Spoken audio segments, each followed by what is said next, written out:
Ladies and gentlemen, this is David Mirikitani along with Mark Ostrander and Grant Turner. We are weighing in, brought to you by USA Wrestling, the national governing body for wrestling in the United States, and by Nike Wrestling. Go to athleteps.com for all of your Nike and USA Wrestling branded gear. We're recording this on May 5th, so happy Cinco de Mayo, fellas. How's everybody doing? Doing great, boss. Not too bad. Mark's alive and kicking. So, Mark, your son gets married in 9 days. Any words of wisdom for him on the air? No. You'll figure it out. They always tell you don't ask a yes/no question if the answer can be no, so that's my fault. Let's start with US Open. So, GT, I raved about this tournament ahead of time. Just the fan experience, and I got a chance to visit with a bunch of friends, and nobody probably knows more people in that venue than you do. It was great seeing you and Shane in person, and then just all the coaches from around the country. They've added a futures tournament now, which is like little kids, and then girls, ladies, women's tournament, boys, men's tournament. It is chaos in its best form. So, GT, I'll start with you. What do you think of the Open? Did any specific performances stick out to you? What were your thoughts on all that?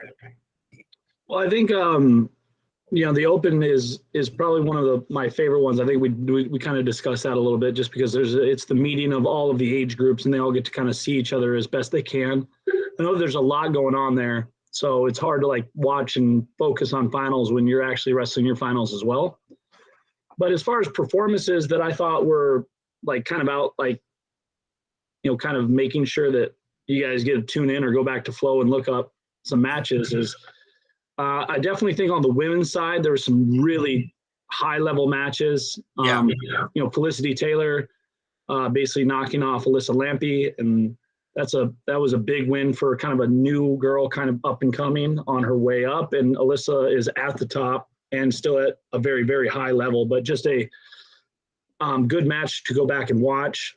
Of course, you're watching some of the other girls, like Kayla Miracle had some great matches for you to go back and watch. Skylar wrestled a great tournament, US Open champion there. Just a really great tournament for her. And then, of course, just some of the other heavy hitters, like Velty and Bruntel, and that's an epic war right there. Also really, really good to see, Amanda Hendy come back out of retirement. Not necessarily retirement, but first match in 2 to 3 years, facing injuries. Wrestled all the way back for a 4th place finish at 65. So there's some great matches and great potential within even the women's side of things, which was really cool to see. Yeah. So, Mark, I talked to you. I know you're working your tail off these days, but I know you tried to watch whatever you could in between sleeping in the train. What stuck out to you? Men's Open, I was a little bit disappointed with the caliber that was there. I thought there'd be more guys that showed up for it, because in the past, it's always had a little bit more number of quality guys. I think that was down a little bit. Maple, what a stud, coming back after 3 years off and winning it. I think of all the guys that wrestled in this Open, he's probably got the best shot of making the world team. And that's just my opinion. You guys may think different, but I don't know who else is really going to make that push to make the world team. I think he's got the best shot of all the guys. Anything else before I jump in? Anything else about the tournament? You're smiling. You want to say something? No, I think it's actually so. I think we would agree with this. The person that has the best chance from the US Open to make the team probably has to be at a weight where somebody isn't already sitting in Final X, right? Because, there's somebody there's a bunch of weights where by default, there's already a runner-up at worst, which is like Gilman, Dayton, Dake, JB, DT, Jaden, Snyder. I don't think Gable accepted his, but there's 7 of the 10. So it's basically heavyweight, 65, and 70. GT, you and I talked last week about, James Green retiring. He's your guy. He was on the pod. But that 70 is kind of wide open. I could see Pantaleo making the world team coming out of that weight, out of that tournament. He was really, really good till he hurt his ribs, I think, a year ago against Deacon. GT probably knows the exact match, period, time, whatever, but I think at least I'm right in general about it. 65 is that weight where America's had so many good guys for so long, and it's changed a little bit, 65, 66, whatever the case may be, but hasn't medaled since Bill Zadek in, I think, 06. And Maple, we're recording this at 11 o'clock this morning. Maple is actually coming on Matt Chat at noon. So can't wait to talk to him about it. He looks so good. And you guys know this. When you get done wrestling and you're still kind of in shape, like a lot of ways wrestling gets easier to somehow like the stress of not competing and just really learning and understanding the sport. At least for me, I was like, I started understanding wrestling better in my mid-20s than when I was wrestling. I shouldn't speak for you, but I felt like that's when I really started to understand stuff because I wasn't making weight all the time. I wasn't worried about who I was going to have to wrestle all the time. I was literally just trying to understand the sport better tactically and things like that. GT, you mentioned some awesome matches. I think people should go back and watch Vincenzo Ringer in the quarterfinals. That was a really interesting match. Ringer was winning the whole way, and then Chenzo got him late. I think Luke Lillidow and Bo Bassett. I'm super biased because Luke trained with us in St. Louis for a long time. His family and dad are buddies of mine. Kayla Miracle, I think, was on the mat. The total of about 1:45 is what Pritz told me. So she looks like she's wrestling very, very well right now. Man, maybe she was double parked or something. I don't know, but really wrestled fantastic. And then selfishly, I saw a couple of my formers in the Masters divisions, 3 of them win national titles. And that was just super cool. Tyler Thompson, Mark Dickman, Steve Horton was actually at Merrimack when I was in high school. But all those guys won national titles. Vinny Zerban, who trained with us, made the finals against Facundo. I think, and again, GT, so many people. A lot of it's not even a reunion because your phone probably blows up more than mine does. But it is cool to see people in person, and it's cool to see people that you support either as a coach or in your case as Nike do really well. Make hit their goals. Obviously the US Open isn't the ultimate goal for these athletes this year, but I was struck by how excited Megaludis was when he won. And the genuine smile on Kendrick Maple's face when he won was worth a lot of money. It just, it was crazy. It was a bet. I can't wait to talk to him about it.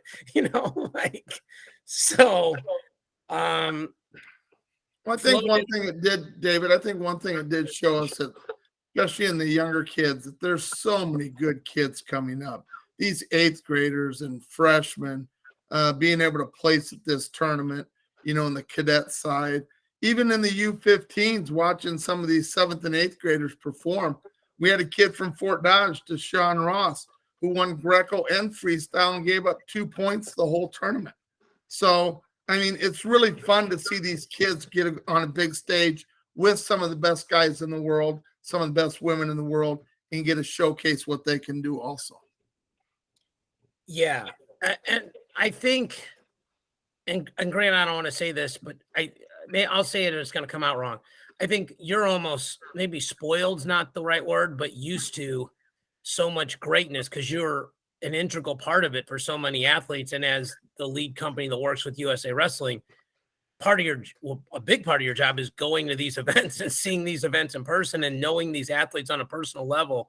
And it's been fun for me as we moved over from USA Wrestling to track and get to do play-by-plays and things like this. But I'll just say this now, people should get their tickets for the US Open. It's not a hard ticket to get. There's really good seats. You're standing next to high-level coaches. It's pretty freaking awesome. So speaking of pretty freaking awesome, the women's tournament down in Texas this weekend is gigantic. I need to pull this up. Let's see. I'm going to try to go share screen here. Actually, I'm just going to read it. the 2022 Women's National Championship, UWW U15, Cadets, Junior, and U23 World Team Trials are all this weekend down in Fort Worth. So, GT, first of all, are you heading to that? Our team will be there, but I will not be in attendance for the women's event. I'm basically off until World Team Trials. Gotcha. That's good because you sit around and do very little all day. So you need to start picking it up. Right, absolutely. I almost got that out with a straight face. Any comment about Grant's laziness? Circle's gonna get the square. So yeah, for sure. But maybe as somebody who's been to that kind of event, this is a real showcase of high-level women's wrestling, correct? Yeah, no, this is a great event. It's only grown since we've started working with USA Wrestling. I just feel like the rate of women's participation and the level of wrestling that has grown, it's hard to put into words.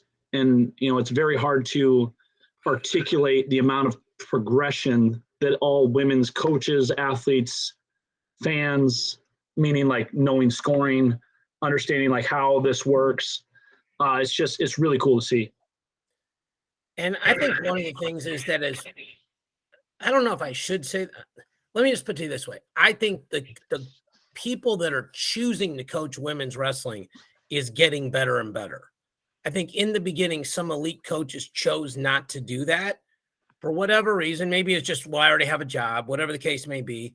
But as these clubs, like I always think of like a Pinnacle, GT, because when I went up to Minnesota, you set that up where I could go through and see that. And I always think of like a Paulson's dad, Jared Lawrence. Like these are elite coaches. Like these guys could coach a college for sure. Probably coach Division I, not just like a college. And they're coaching kids and they're coaching boys and girls. And, those guys put their shoes and socks on one at a time like everybody else. But to be exposed to that level of thinking and learning is really cool. Mark, you and I talk about it. We're older school. Like, there wasn't women's wrestling when, probably most of your coaching career and for a lot of mine, it's pretty cool to see that this has become such an integral part of our sport. Oh, without a doubt. And I was a skeptic when it started because I watched a little bit of it and I wasn't real impressed. I watch them now. And to me, it's as fun as watching the guys wrestle. It really is. They're very talented. They're very skilled. They work extremely hard. And some of these women are absolutely jacked up. They're so strong, stay in such good position, hand fight. They're doing everything the guys are doing. And some of them are doing a little bit more. So it's fun to see. For sure. And, I think that everybody's kind of gotten past. I don't even go back to the Neanderthal days. It's just, this is another awesome event for people to watch high level wrestling. The only downside of it is going on the same time as the PanAms, right, GT? Yeah, unfortunately, like some of the, I would say like the heavy hitters, like, some of the world medalists and things of that nature from some of the other styles were not in attendance or not being able to wrestle at the US Open. But also, humongous kudos to the guys that have performed at the Worlds that don't necessarily need to go to the US Open because they have the ability to sit out. And it's like bringing home world medals is giving them opportunities to forego maybe some competition within the US because they've been so dominant on the international scene. Yeah, for sure. So I'm going to go share screen here. So these are the draws for the PanAms, okay? So this is just the way USA Wrestling has it listed. But GT, is the order Greco women's freestyle or freestyle women's Greco? It goes Greco women's freestyle. I do have some results already because they have been wrestling already this morning. Okay. Randon Miranda already wrestled. He won, I believe, like 11-1. I'd just like to right now congratulate Sammy Jones. He's already in the finals because only one other dude from Mexico showed up at 63. So, hey, kudos to that man. He's already a finalist PanAms, so he's bringing home some hardware. Um, And strong hair game too. Strong hair game. oh, massive. Yeah, Amazing right. guy. So then Hayden Tuma already beat Lovera from Argentina, 11 rip. Then just lost 8-4 to Martinez from Mexico.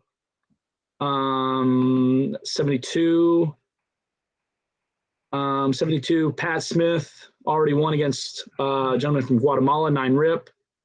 Pat Smith beats Gutierrez 4-2 from Mexico. His next round will be against Cortez Bonilla from Panama. And then he'll have one more match against a gentleman from Argentina in a round robin. So far, so good for Pat. 77 is Rayvon. He has not wrestled yet. 82 is Tyler Cunningham.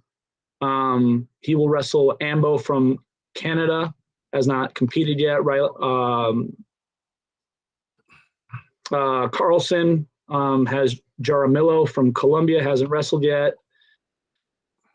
97 is Nick Boykin. He'll have Avalardo from Mexico first round, but he has not wrestled yet. And Tanner Farmer got the worst draw in the PanAms. Had quite literally just the worst draw for that gentleman. And I love Tanner to death. Yeah. Great under the radar talent. If you haven't watched him, he is as big as a refrigerator. He is a ginormous human. So he ends up wrestling Oscar Pino Hines first round, gets beat. And then Pino Hines has Acosta from Chile, also formerly of Cuba. Yeah. So Tanner's matches, if Oscar Pino Hines makes finals, will then wrestle Acosta. So meaning world medalists for his Pan-Am tournaments so far. So Great.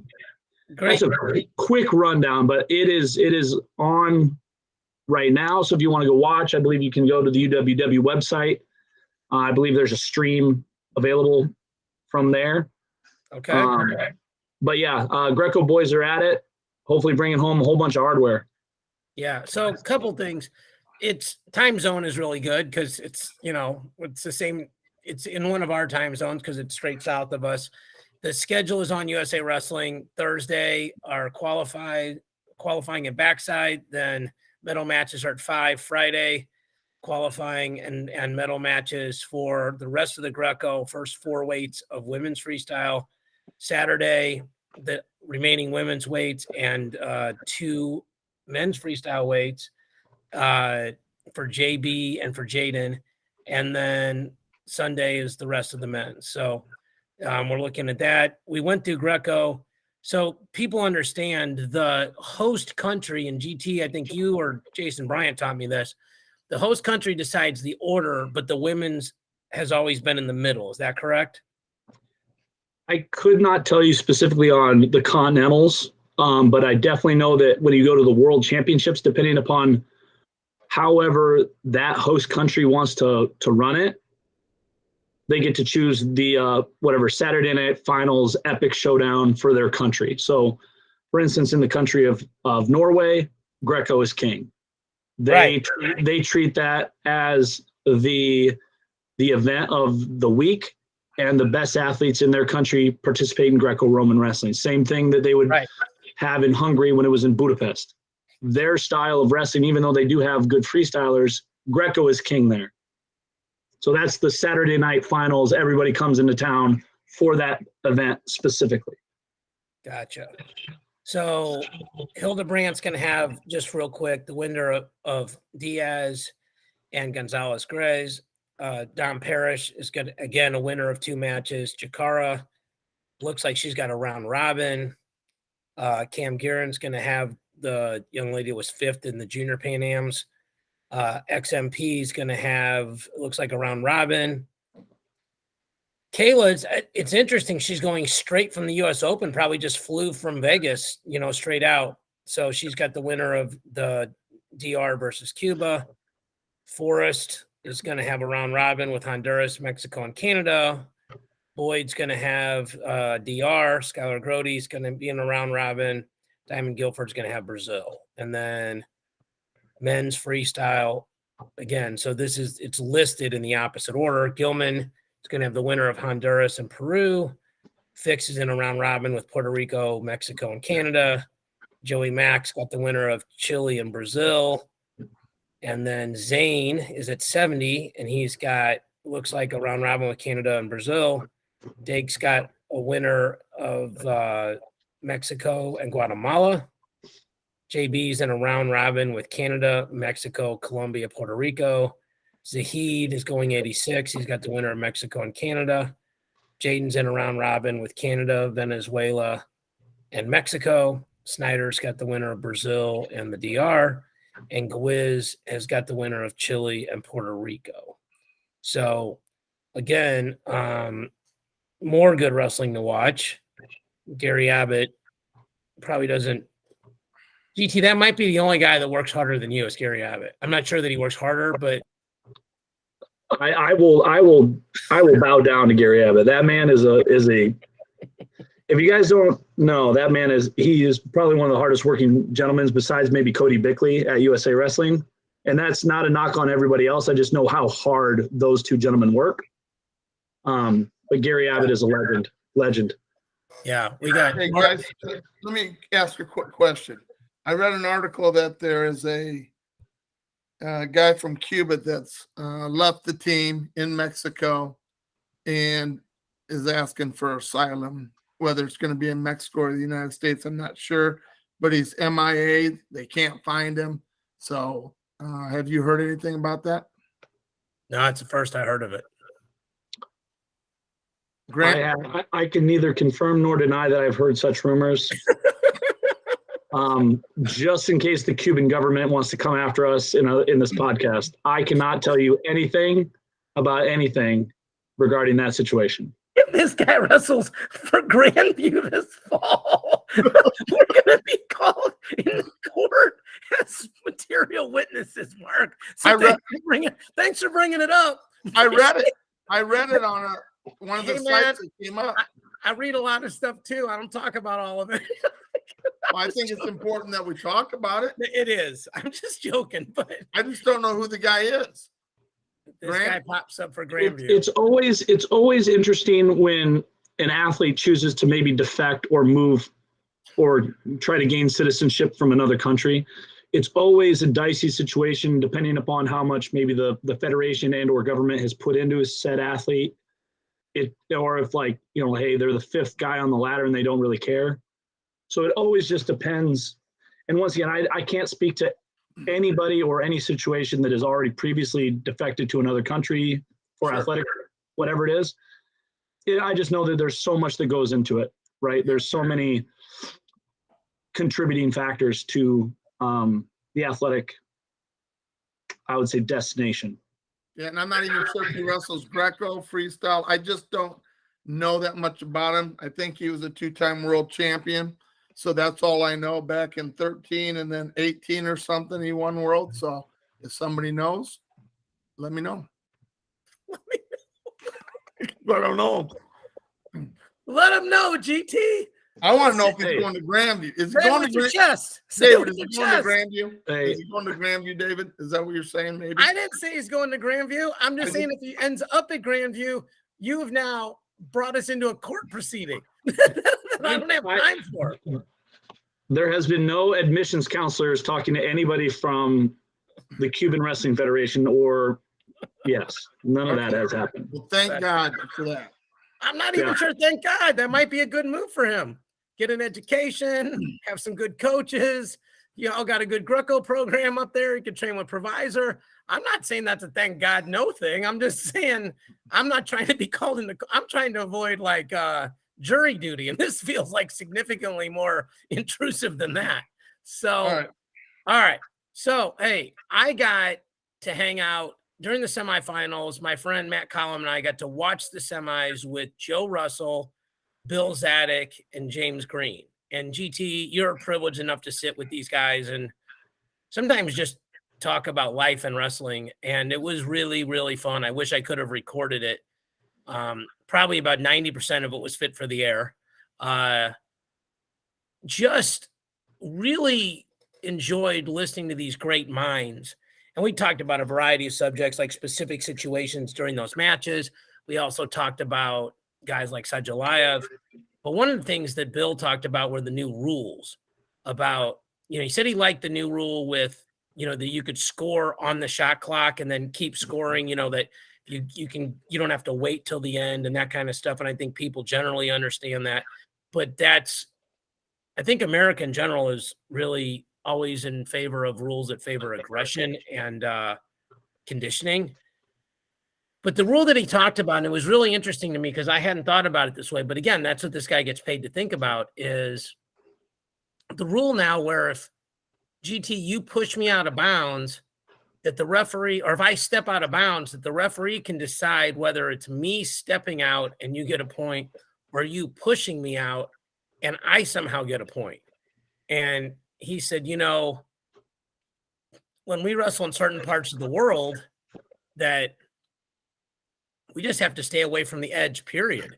I mean, it's bad. He's like, and a lot of our coaching is get the person to the edge and shoot. And, I think people that understand freestyle versus folk style, and freestyle, the edge is your friend when you're being offensive, because like once, if GT gets on a single on me and I step out, I can't crotch throw or do anything else and score defensive points because I already stepped out. Where in collegiate, it's the absolute opposite, right? As long as a toenail is inside of the, the circle that goes up to infinity, goes up to the sky, then we're still wrestling.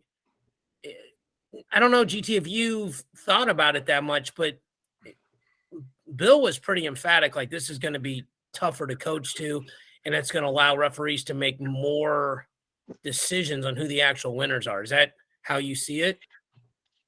Well, there is something that's very similar right now with like the straight arm push. Like when you're trying to push somebody out, you just can't like just shove them out like in sumo. Like it actually has to be kind of an action. So there is some like technique to it, like not looking like you're just straight arm pushing somebody out of bounds.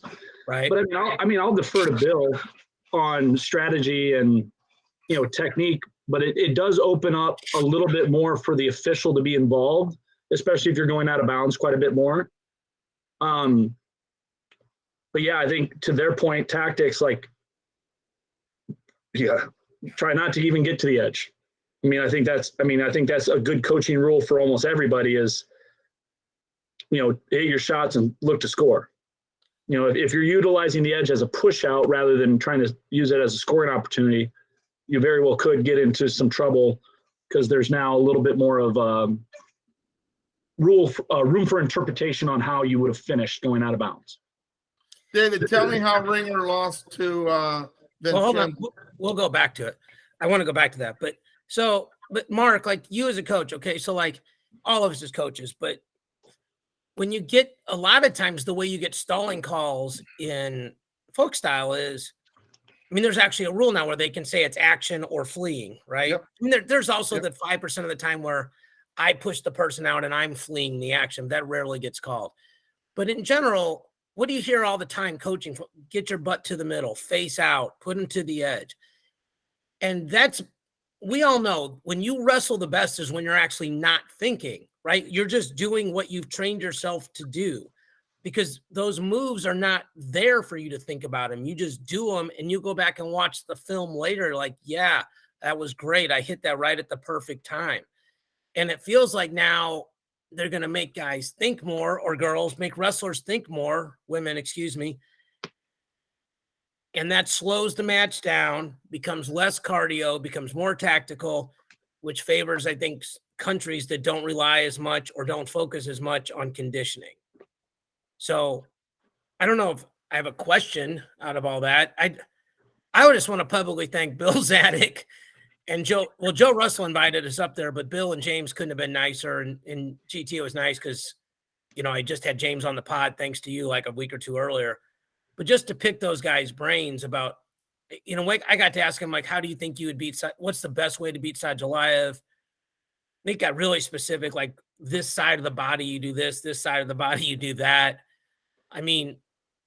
That's like a PhD master's level course, and you're laughing and enjoying wrestling while you're doing it. So, somebody who's always trying to improve their own wrestling IQ and try to bring some of that to the airwaves.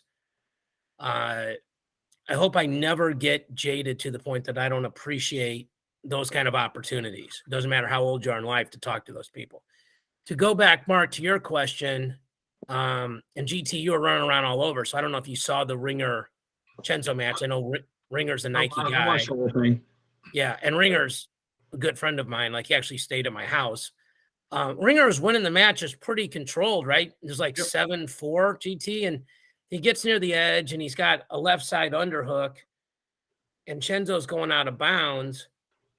And this is a perfect example, right? Like, he doesn't need to push Chenzo out. But he did. He doesn't need it. Well, no, he didn't.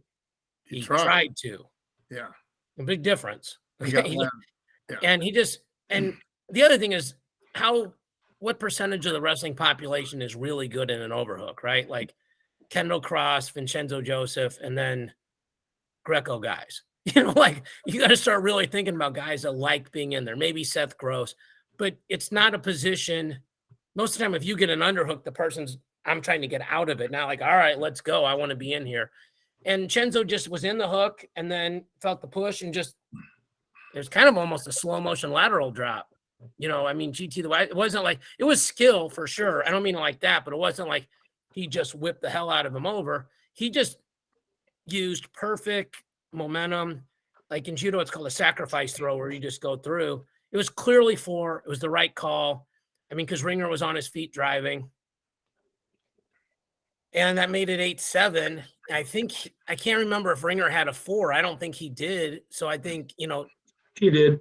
Okay, so would 8-8 have won it for him? Do you know? 8-8 would have won it, I believe. So they each would have had a 4, 2, and 2 ones. Ringer fireman's carried Vincenzo early in the match. But Mark, to David's point, like that overhook series, it was literally just enough for Vincenzo to like reach down with his hand and clear his hips to hit the lat drop as they were going out of bounds. And it was kind of slow motion, but by all stretches of the imagination, it was a timed technique. It wasn't just an opportunistic thing. He was looking for it as Ringer was keeping his right hand down on the mat to kind of get the push out. But Chenzo looked great. I mean, looked composed, looked like he's ready for the game. So, and then of course, like literally gets scored on in the last 1 second against McFadden in the finals with a beautiful crotch lift. Big shout out to McFadden for that. Yeah, he came back in almost all of his matches. He was down and came back. Yep. Yeah. Well, he's a beast. That was impressive. Let's talk a little bit about that. We talk about like when you're losing, like my dad would talk to guys about this. Like when you're losing, the best place to be in freestyle or folk style is on your opponent's legs. The next best place is for them to be on your legs. Like what you don't want is, I don't want Grant in perfect stance in the middle with no cautions, warnings, verbals, anything. And I got to get through that head hands defense. And if you go, that's a great match to watch too. That finals match at 79, McFadden Chenzo. That match was awesome. There was a bunch of scores. Chenzo did an amazing cartwheel to not get scored on, actually to not get pinned. He hit that cartwheel where McFadden came over the top and swam him. And Chenzo did an amazing cartwheel and stayed like at 88 degrees to not only not get pinned, but not even give up points. But McFadden snapped him into his legs basically. And Chenzo got the leg and ducked under it. And then McFadden did what you're supposed to do, which is make that leg basically a crowbar, keep that guy's head from coming up. He went straight leg, crotch throat, just ran it over the top, which is the correct way to do it, not try to lift to you, just run everything over that post. There's a lot. When I was watching with those guys, like it was very interesting listening to those really high level guys, kind of talk about that match, like, just the credibility there, like, how people are watching it. So, that's a good coaching tip or a good tip to guys that are competing. Like, hey,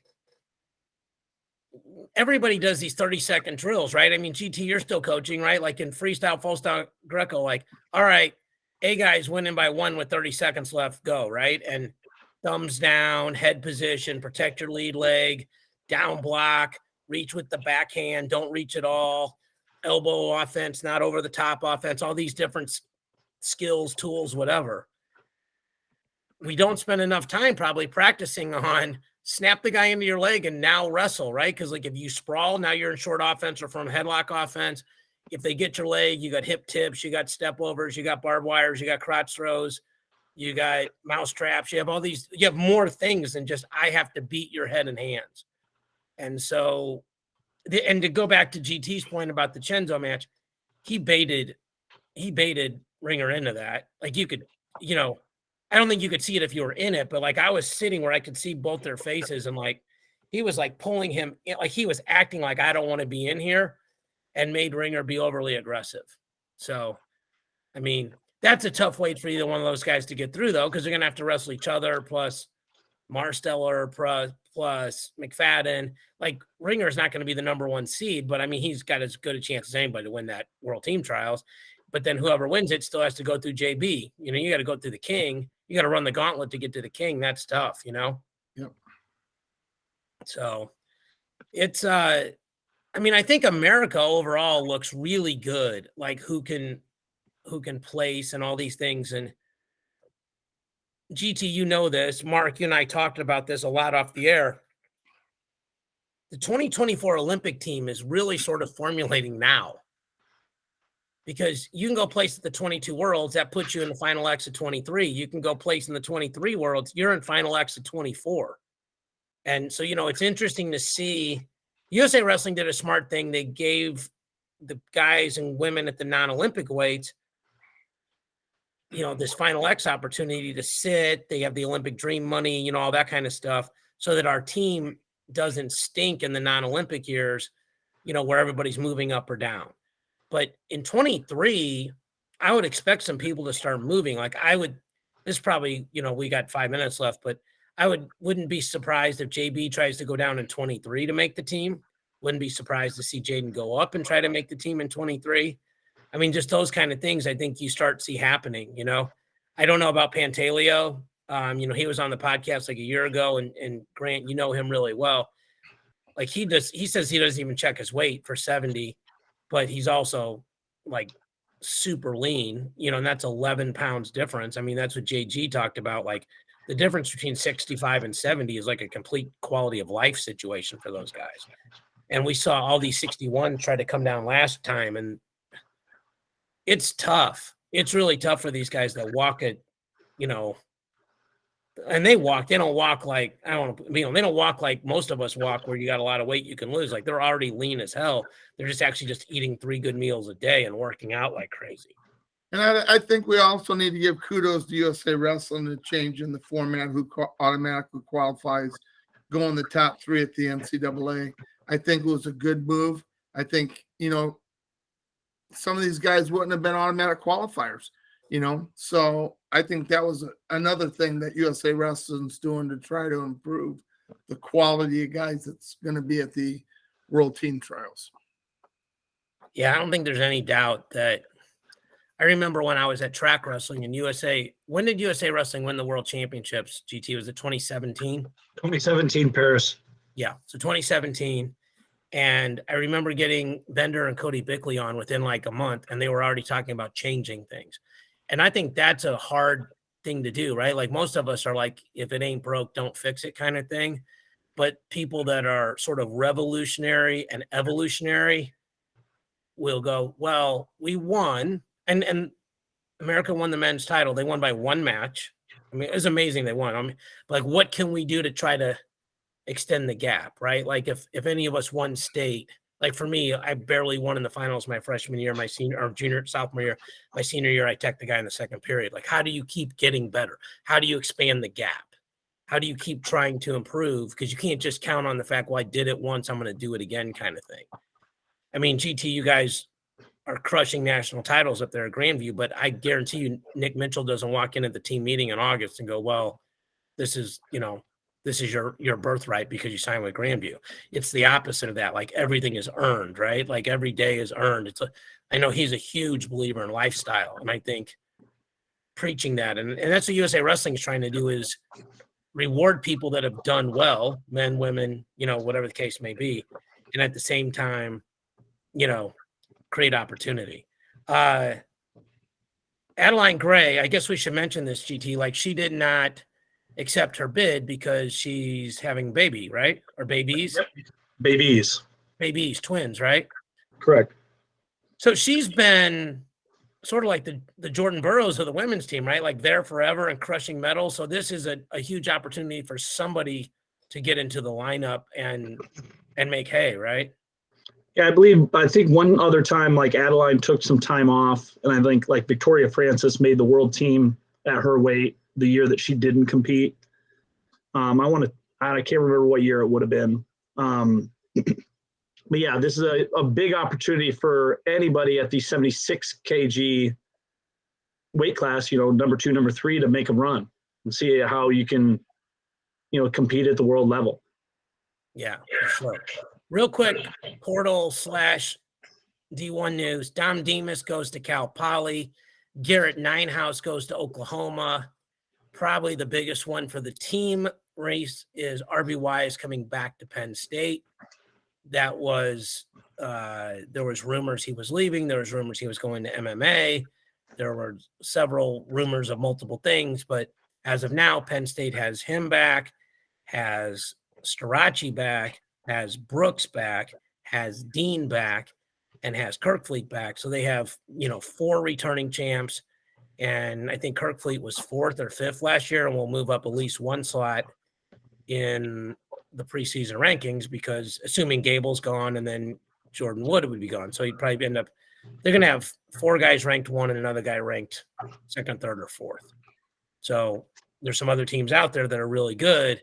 But when you start with that much, and then you probably add a Facundo, and Robbie Howard lost first round out there at Vegas and won like 127 matches and took 3rd. So 127 is not that far off out there, right, GT? Nope. Big run on your way back. Yeah. So the headline of this podcast is, shockingly, Penn State will probably be pretty good next year at wrestling. So anyway, hey, everybody be safe today. Cinco, celebrate, but be smart. We appreciate you guys watching and listening. Good luck to everybody wrestling for America at the PanAms, especially all the young ladies and women wrestling in Fort Worth. For Mark and GT, I'm David. Thank you guys so much. We'll be back next week.